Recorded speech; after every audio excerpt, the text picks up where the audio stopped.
चलिए आज आपको औपनिवेशिक भारत के एक बहुत ही दिलचस्प किस्से में ले चलते हैं।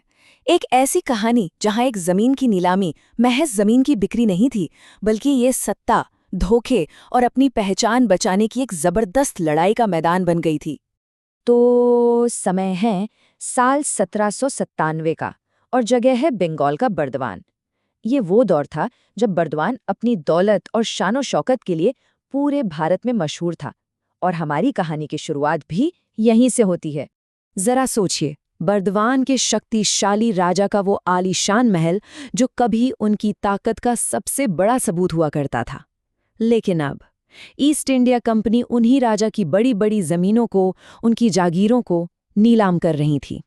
ये सिर्फ जमीन की नीलामी नहीं थी, ये राजा की इज्जत की नीलामी थी।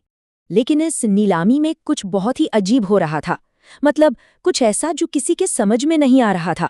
और जब इसकी जांच हुई तो एक हैरान कर देने वाला सच सामने आया। पता चला कि नीलामी में हुई लगभग 95% बिक्री फर्जी थी। तो ये पूरा माजरा था क्या? दरअसल जो लोग बोली लगाकर जमीनें खरीद रहे थे वो कोई बाहरी लोग नहीं थे, वो राजा के ही अपने नौकर और एजेंट थे जो चुपचाप अपने मालिक के लिए ही जमीन वापस खरीद रहे थे। मतलब पूरी की पूरी नीलामी एक बड़ा नाटक थी। पर सवाल तो ये उठता है कि आखिर कोई राजा अपनी ही जमीन को दोबारा क्यों खरीदेगा, वो भी इस तरह चोरी छुपे?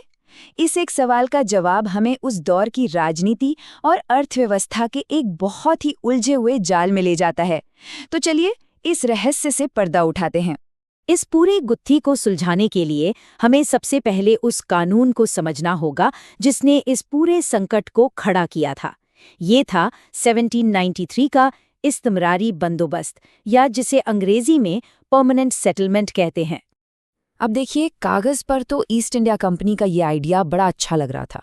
उन्होंने एक ऐसा सिस्टम बनाया जिससे कंपनी को हर साल एक फिक्स्ड इनकम मिलती रहे और जमींदार भी खेतीबाड़ी में पैसा लगाएं ताकि पैदावार बढ़े।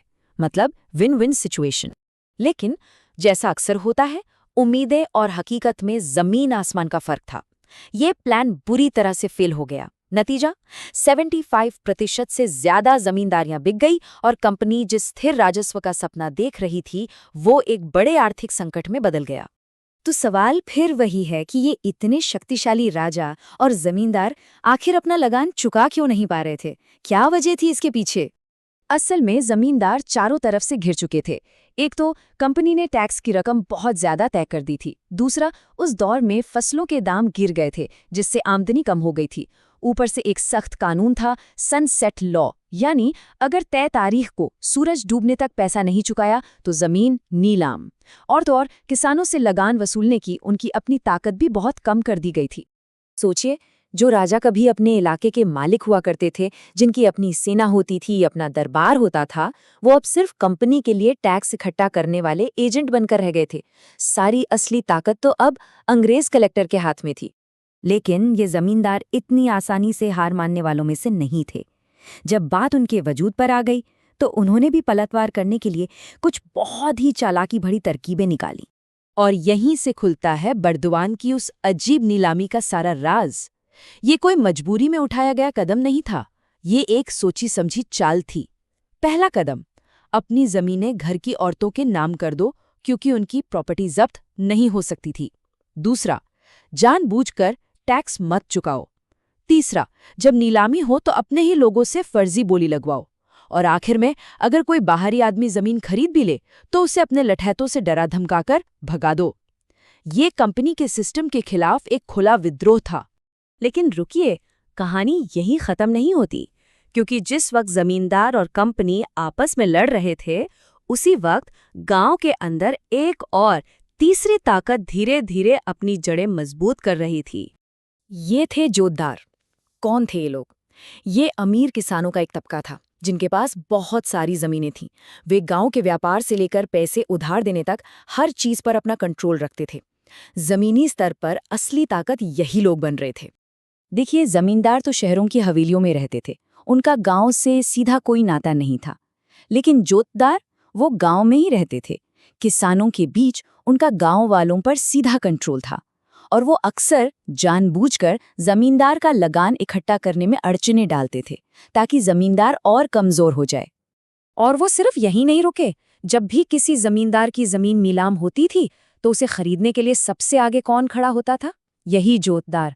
वो जमींदारों की बर्बादी में अपना फायदा देख रहे थे और धीरे धीरे उनकी जमीनें हड़प कर अपनी ताकत बढ़ा रहे थे। तो इस पूरी खींचतान का, इस तीन तरफा लड़ाई का आखिर में नतीजा क्या निकला? कौन जीता और कौन हारा? तो इस लड़ाई में आखिर जीता कौन? देखिए, दिलचस्प बात यह है कि जमींदार अपनी चालाकी की वजह से उस वक्त तो बच गए, लेकिन लंबे खेल में असली ताकत धीरे धीरे गांव के जोतदारों के हाथ में खिसकती चली गई। 1930 के दशक की महामंदी ने तो जमींदारी सिस्टम की कमर ही तोड़ दी और आखिरकार जोतदार ही ग्रामीण भारत की असली ताकत बनकर उभरे। बर्दवान की ये कहानी सिर्फ इतिहास का एक पन्ना नहीं है, ये हमें एक बहुत बड़ा सबक सिखाती है। ये बताती है कि कैसे कभी-कभी अच्छे इरादों से बनाए गए कानून भी ऐसे नतीजे दे सकते हैं जिनकी किसी ने कल्पना भी नहीं की हो। कंपनी ने एक स्थिर सिस्टम बनाने की कोशिश की, पर अनजाने में उसने एक नए और ज्यादा उलझे हुए सत्ता संघर्ष को जन्म दे दिया। ये इतिहास का वो अध्याय है जो हमें हमेशा याद दिलाता है कि ताकत का खेल कितना अप्रत्याशित हो सकता है।